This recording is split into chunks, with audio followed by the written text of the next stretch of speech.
We know that our world is changing dramatically because of AI, and how do you, as a content creator, adapt to that? Well, to find out about that, I had a treat that I want to share with you, an interview I had with Ross Brand himself. He is well known for talking about live streaming and AI, how this is working together, and he gave us some real gems. He just finished compiling a book of 100 predictions on live streaming and how AI is working in that. I wrote one of the chapters, honored to do that, and we talked about all of that in this interview. So this is one you want to grab that pen and paper or your note-taking device of choice and take some notes on this as you hear somebody who knows what he's talking about that can help you enormously in this. And stay through all the way to the end, because that's where you get a chance to see Gina taking care of things. Gina Carr, my partner, working with us on this and how she's putting it together as well. So I'm looking forward to hearing from you. Leave a note on what you think of this interview, the kind of points that he made and what we did, and stand by to learn a lot. I'll look forward to hearing from you. 2025 is bringing about a lot of changes in social media, in video, in live streaming, and it can be overwhelming. You know what I'm talking about. But there's ways you can get ahead. I got a little secret I'm going to share with you what I've been doing. I've been reading a book lately that I had the opportunity to contribute to, one of 102 authors, talking about what's going on, the predictions that are being there for live streaming and stuff. And I tell you what, I got a special treat for you right now, because the person who put that together is a legend in the field of social media and also with digital media, live streaming. He knows his stuff. His name is Ross Brand. He's joining us now. Ross, thanks for being here with us. Thanks for having me, Terry, and thanks for talking about the book. Oh yeah, well this book is great. I mean this not just as, it's a book to see, but and because I'm in it. But seriously, just this morning and last morning, I've been reading a couple of chapters each time. That's the nice thing about it also. They're very short chapters, maybe 1, 2, 3, 4 pages or so, and I get a lot of good information. But I want to talk with you from a big picture point of view, from 30,000 feet. What do you see happening in the world of digital media, streaming, those kind of things? And before we go any farther, what's the official name of the book? The official title is 100 Live Streaming and Digital Media Predictions, Volume 5. Okay. It's actually the 10th year, the 10th anniversary of the predictions. They started the first 5 years as blogs focused on people in the industry, and then with the pandemic and everybody working remotely and using remote audio and video tools, we published as a book. So the last 5 have been in book version, but it's 100 Live Streaming Digital Media Predictions, Volume 5. Okay, it's good. And the thing I like about it, it's real practical. This is something that we can use in our business, those of us who are content creators, and we can see what's going on. So we're going to ask you, get your crystal ball out there, make sure the batteries are working on it, rub it real well. And based on what you saw in the book, not that you've memorized every chapter, no, but just the general theme that you're seeing, what is working now in 2025 and will be working, and what isn't working that we thought was working, or that did work before, and how it's changed.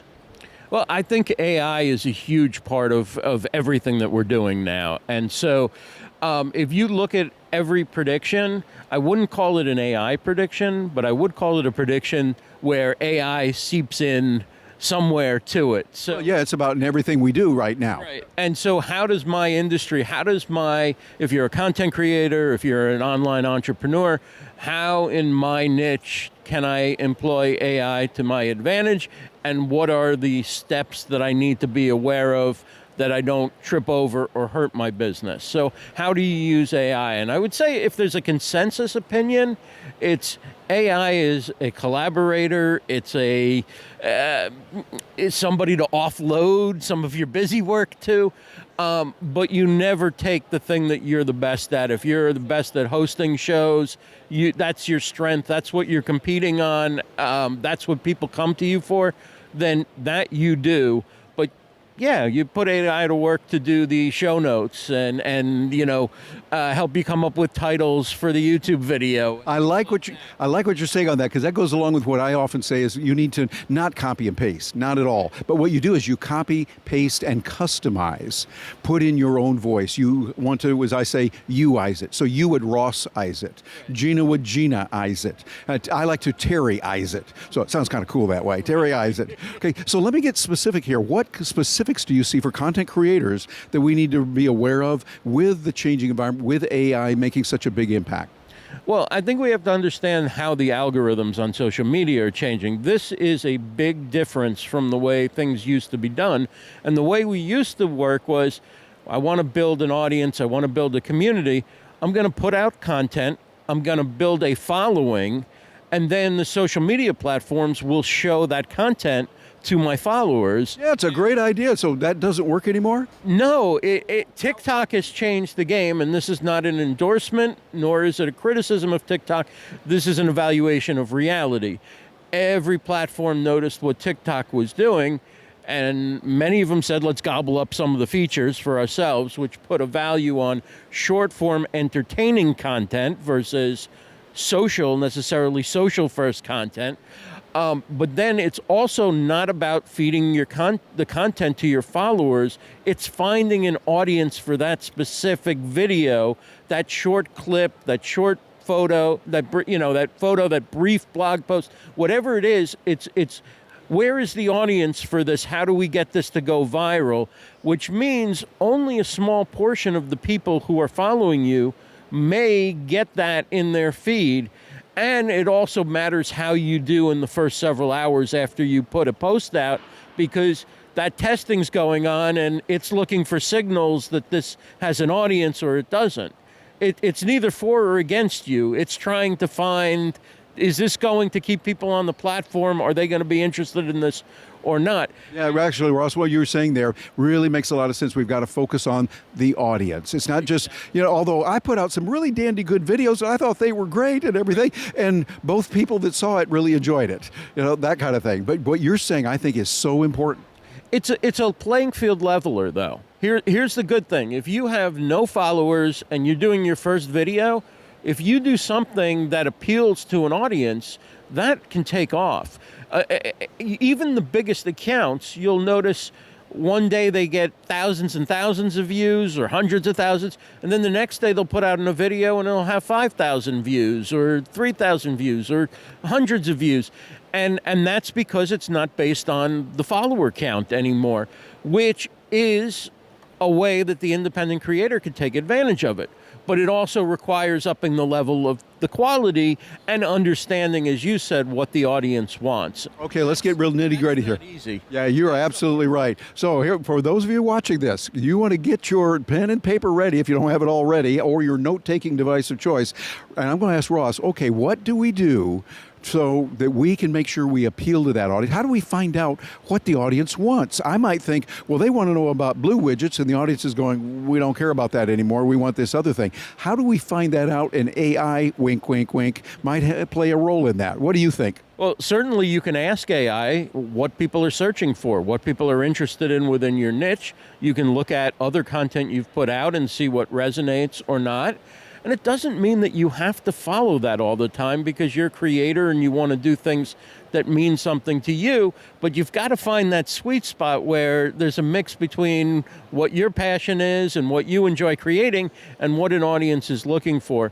And then it's about how you shape your content. Are you hooking them in the first few seconds? Are you hooking them with the first line?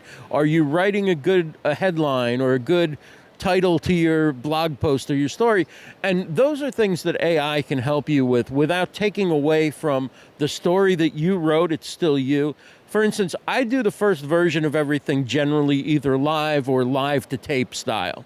So I've created the content myself, but then when I put a blog post together or I repurpose it, then I'm looking at how AI can help me do that quicker and do that maybe more effectively. Because, if you are a solopreneur or small business owner who's creating content, you are wearing so many different hats that nobody who worked in television or radio or movies ever had to wear before, or newspapers. You write the article, there's somebody else edits it, you have a headline writer.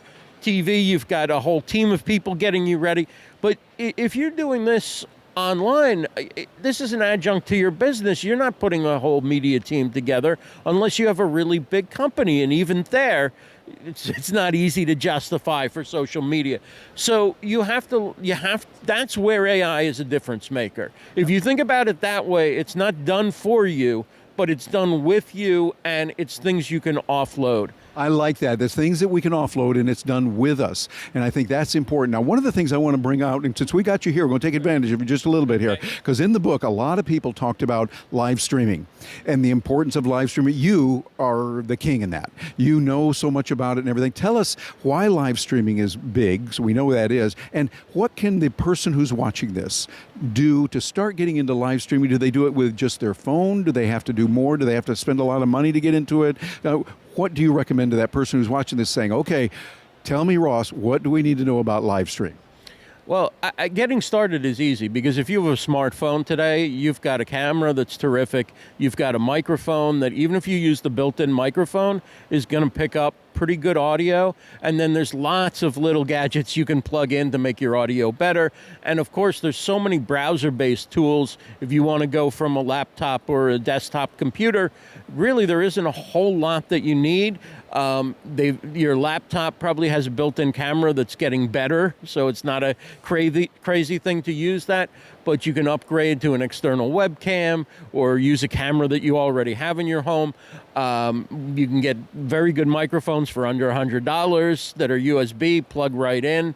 That's basically what you need. Now, how do you get started? How do you use live streaming? I always tell people when they're getting started, go live on your personal profile on Facebook and talk about something that you're passionate about. Think about what you want to say to open. Think about what you want to say to close. Keep those things relatively brief. And in between, you'll probably be fine talking about that which you're passionate about. Do that a few times. See how you feel. If you don't feel great about it, do it a few more times. Once you get comfortable, then you can go over to your business page or some of the other, your LinkedIn or your YouTube or wherever you may be putting more of your business content, and then you can start to bring that in. It doesn't mean that every live stream has to be, here's my product and here's how to sell it, but you want to drop the name of your business in, you may want to drop what you do, and then do some content that is in some way related to that without necessarily selling. So if you are, give me an industry. Let's say you're producing for physicians, and you're appealing to physicians. You might know a lot about that for whatever reason. That's what you've covered. How would you design your craft for that? And particularly, how do you find out what the physicians you're talking to are interested in and going to spend their time, their most precious resource, watching your video or listening to your content, et cetera? Well, that takes a fair amount of research in an industry that I'm not in, but I will say that you do have to talk to the doctors, talk to the nurses, talk to the people, learn what they're purchasing and what's in and what's not. But one of the ways you can make your video is you can demonstrate what the different equipment is and how to use it. That can be one type. You can do open Q&As where doctors can come and nurses can ask you questions. But then you can also talk about purchasing trends in the industry. So you're not necessarily selling your product, but you're saying, this is what people are looking for. This is what the latest, recommendations are from the big healthcare companies. And then you can mention, hey, if you're looking for one of these, I've got this, but that you don't have to lead with that. And that can be in any industry. And over time you build trust, and over time you bring people in because they get to know, like, and trust you. I know that's very cliche, but that really is a large part of what it's all about. Oh yeah, that's still true. It might be cliche, it might have been said a lot, but they need to know you. Know you're out there. They like you. Hey, I like the way he does that. She does this really well. And then they trust you. And all of that is there. And they trust you because you're giving good information. You're giving information that people need and that satisfies and solves their problems. So, Ross, you have helped so many people, including me. I got to say, by the way, those of you watching this, this guy knows what he's talking about. That book, I highly recommend. It costs $7. Come on, get the ebook for $7. And I love it. I find I'm getting a lot of good out of it. You want to go out there and do it.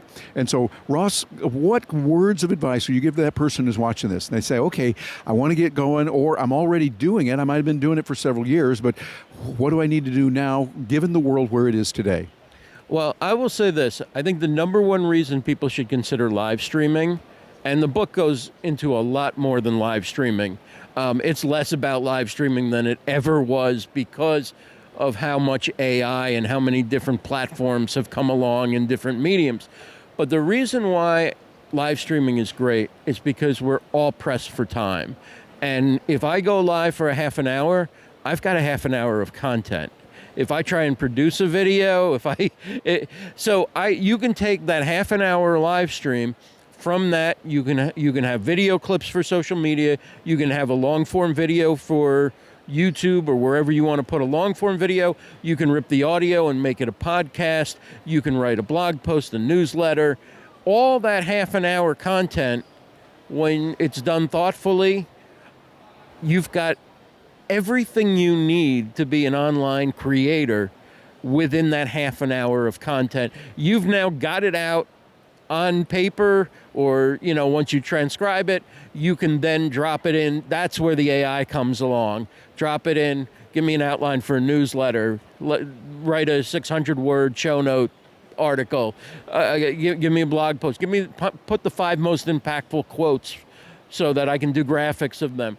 And then you look at it and you evaluate it and go, is this really the way? And then you rewrite it in your own language, or you bring some of your own experiences and things that, I look at ChatGPT, for example, as a generalist. So it's got a general idea of a lot of things, but I have the specifics from my life experience and from my insider knowledge of whatever my field is. And so you put those two together, it can be very powerful and it can save you time. But the bar has also risen. So people expect more now. They expect a transcript, or they expect, there might be an audio version and a video version depending on where they are. And some platforms will do all that for you. But it saves you time, but it's also lifted the bar a bit in terms of where the baseline is. Yeah, absolutely. That's the key, because we're seeing it change quite a bit. But there's a lot of opportunities out there, and we know it's good. Now, one of the opportunities we know, we don't have time to go into right now, but Substack. And matter of fact, this guy had a session yesterday here at the conference where we are, and I got a chance to hear that. Really good. We might have to bring this guy back. Let me know in the comments what you think. Might have to do something with him again on that. But Substack is something you want to look into. Ross is a man who's been working with it some, and Ross, some people say, okay, I want to check that out. How do they find you on Substack? So you can find me at rossbrand.substack.com. Please spell Ross Brand. Yes, ROSSBRAND. .substack.com, rossbrand.substack.com.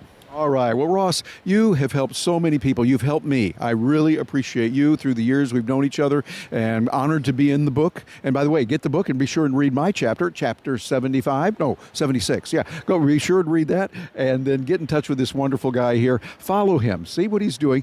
Your career will benefit as a result of it. Ross, any final words before we say goodbye? I just wanted to say thank you for having me on and for participating and being a co-author in a couple of the books. It's been wonderful working with you, and you were also the moderator for one of the talks that I gave, and that was great. So it's a pleasure to talk with you, and I really appreciate all you put into the books and your predictions. You bet, Ross. I get those of us that are professional speakers, we adapt to a lot of different things. So we do it. And also, by the way, I want to say a big thank you to my co-host, my partner here, Gina Carr, who is over here. I'm going to turn this around and embarrass her a little bit. There she is, Gina. Thank you for getting pictures and helping us out on all of this stuff.